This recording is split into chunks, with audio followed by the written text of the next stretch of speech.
In the early hours of May 2nd, 2026, a yellow Airbus touched down at Dallas-Fort Worth International Airport and taxied to its gate for the final time. There was no fanfare, no farewell tour, no goodbye livery painted on the fuselage.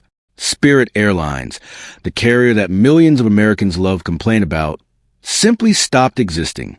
17,000 employees lost their jobs that morning, and a 34-year experiment in radical low-cost flying came to an end. The strange part of the story isn't that an airline failed. Airlines fail constantly. The strange part is how many people, after years of mocking Spirit's bag fees and cramped seats, suddenly felt a pang of something like grief. To understand why Spirit collapsed, and why its disappearance felt more significant than the death of just another budget carrier, you have to understand the business model it built, why that model worked brilliantly for almost 2 decades, and why the very thing that made Spirit profitable eventually made it impossible to save. Spirit didn't begin as the airline everyone loves to hate. Its roots trace back to a trucking company that started dabbling in air travel in the early 1980s, organizing package tours rather than operating its own scheduled flights. It coordinated gambling getaways from cities like Detroit and Boston down to Atlantic City, eventually expanding into the Bahamas and Las Vegas. By the early 1990s, the operation had grown large enough that the company applied for authority to run actual scheduled passenger service, retired its old turboprops, and bought a fleet of second-hand DC-9s. That was the moment Spirit Airlines, in the form most people would eventually recognize, was born. For most of the 1990s, Spirit operated like a fairly conventional discount airline. It flew older planes, kept fares low, and focused on leisure routes from the Northeast and Midwest down to vacation spots like Florida and Myrtle Beach. But importantly, it still bundled in the basics: a drink, a snack, a check bag, a seat assignment. It was budget the way Southwest was budget. Cheap fares, no frills, but nothing nickel and dimed. The problem was that this version of cheap wasn't actually cheap enough. Legacy carriers like Northwest could match Spirit's fares on overlapping routes while absorbing the cost more easily, and a 1999 lawsuit Spirit filed against Northwest, alleging predatory pricing meant to push it out of Detroit, exposed just how exposed Spirit's position really was. The airline was stuck in a no-man's land. Too small and undifferentiated to compete with the majors, but not offering passengers any meaningfully different value proposition either. By the early 2000s, Spirit was losing money and needed a new identity. That identity arrived in 2005 with the appointment of Ben Baldanza as president, executive who had long admired the European ultra-low-cost model pioneered by carriers like Ryanair. A year later, private equity firm Indigo Partners, which had deep experience backing ultra-low-cost airlines around the world, took a controlling stake in the company.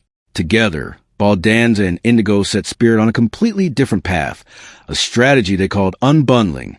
The logic of unbundling was simple but radical for the American market at the time.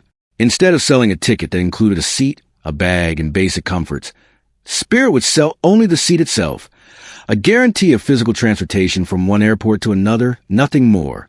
Everything else became an optional add-on with its own price tag. This didn't happen overnight. It was introduced piece by piece, almost as a series of experiments to see how much passengers would tolerate. First came a fee for a second check bag in 2007. Then complimentary snacks and drinks disappeared. Then seat selection became a paid feature.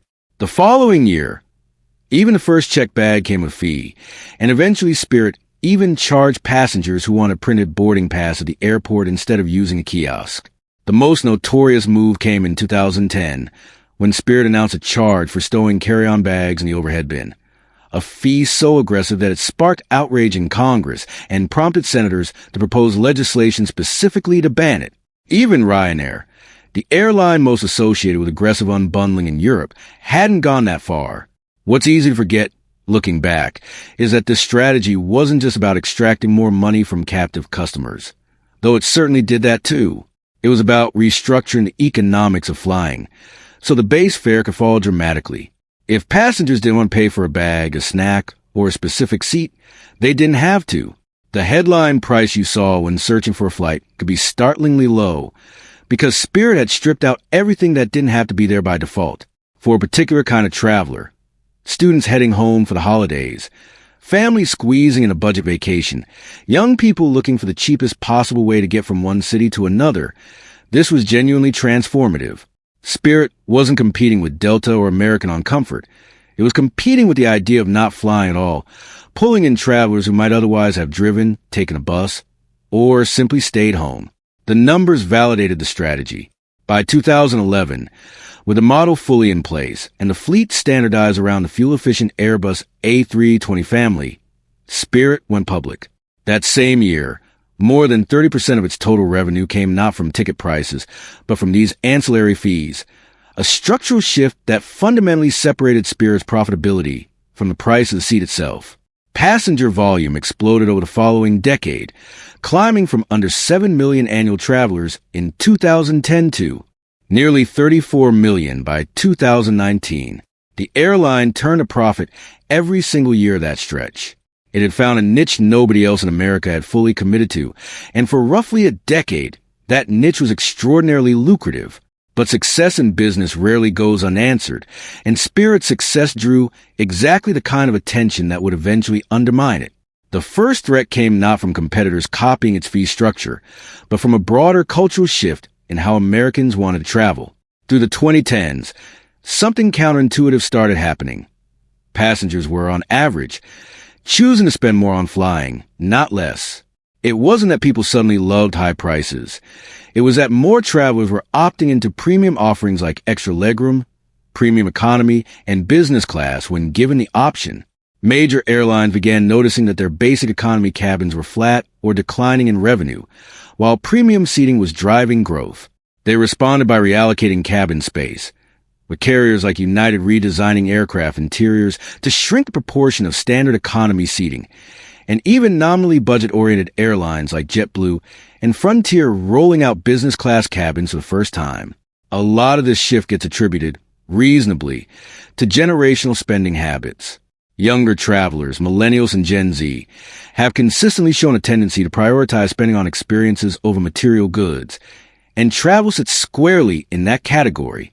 As these generations gain more spending power, more of that money flowed toward upgraded travel experiences rather than the cheapest possible ticket. Historically, premium domestic seating had mostly been the domain of business travelers on expense accounts, which meant ultra-low-cost carriers like Spirit, built entirely around leisure travel, never had to think seriously about offering anything premium at all.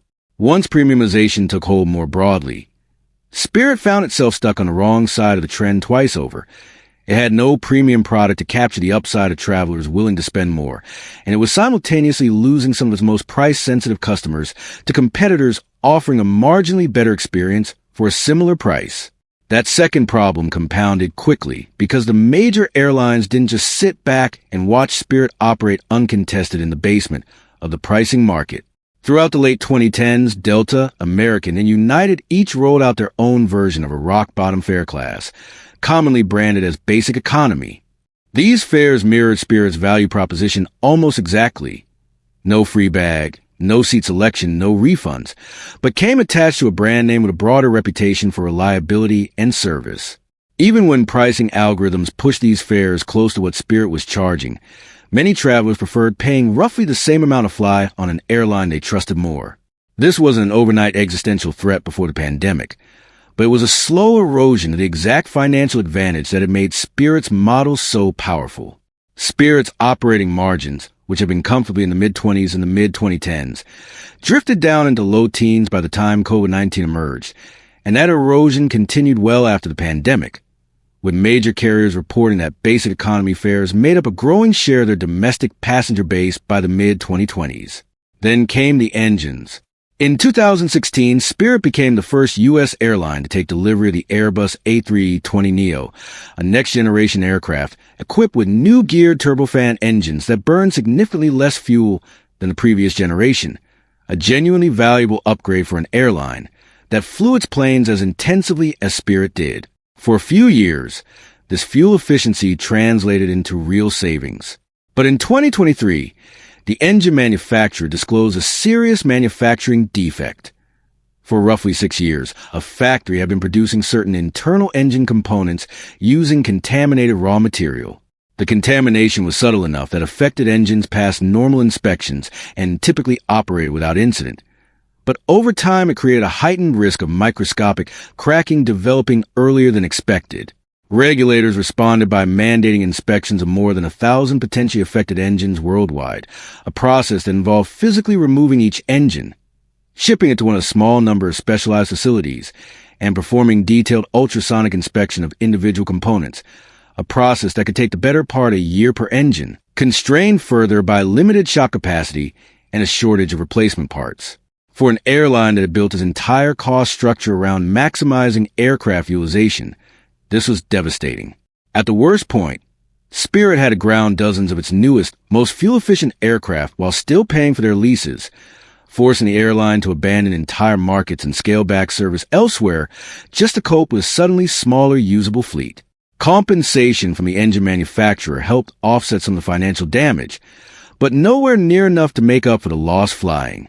Spirit wasn't alone in feeling the post-pandemic squeeze.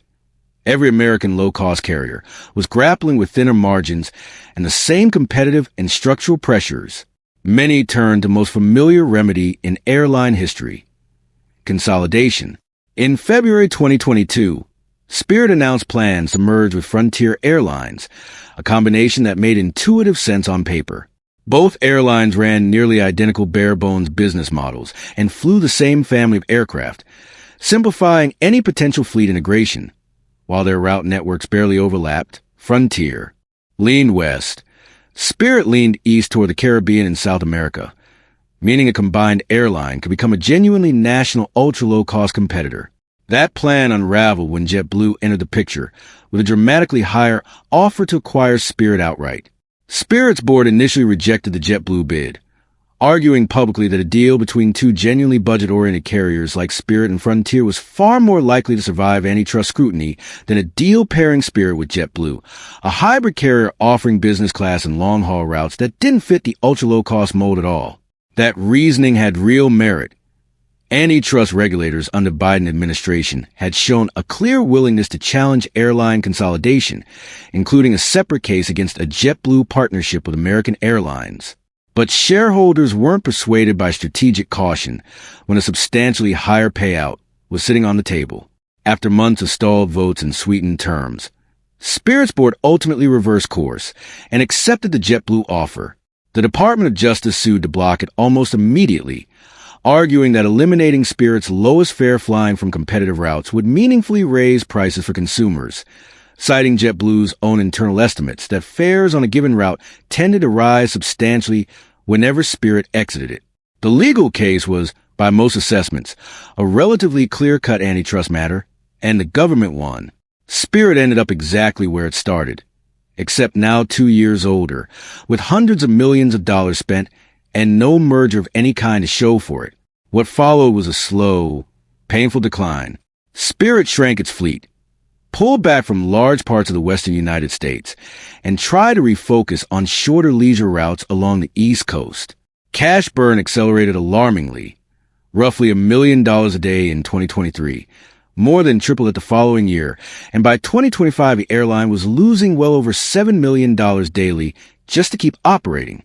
Multiple rounds of Chapter 11 bankruptcy followed, along with rejected and far weaker follow-up merger offer from Frontier. For most of 2025, Spirit seemed to be perpetually one bad month away from shutting down entirely, repeatedly finding just enough emergency financing to limp forward. The final blow had little to do with airline strategy at all. A geopolitical crisis triggered a closure of a critical oil shipping route, sending fuel prices sharply higher almost overnight. For an airline already burning cash at an unsustainable rate, a sudden spike in its single largest operating cost removed any remaining path to survival. By early May 2026, the math no longer worked under any scenario, and Spirit's final flight landed. Looking back, it's tempting to pin the entire collapse on one decision: the block JetBlue merger, the engine recall, the pandemic, the oil shock. But the more honest explanation is that Spirit's downfall was a product of several independent pressures arriving at once, each one capable of damaging the business on its own, all of them compounding together. The deeper truth, though, is structural rather than circumstantial. Spirit's entire business model depended on a market segment. Americans who wanted the absolute cheapest possible fare and were willing to accept anything in exchange for it. That was steadily shrinking, as major airlines built their own version of that fare class, and as a growing share of travelers showed a willingness to pay more for comfort and reliability. The space Spirit had carved out semi-contracted year over year. The airline wasn't undone by a single bad decision. It was undone by the slow disappearance of the customer base its entire model depended on. There's a final irony worth sitting with. Spirit was, by almost every customer satisfaction measure, one of the most disliked airlines in America for most of its existence. People complained constantly about delays, fees, and cramped seating. And yet, when it finally disappeared, the reaction wasn't celebration. It was something closer to nostalgia. That contradiction says less about Spirit itself and more about what it represented.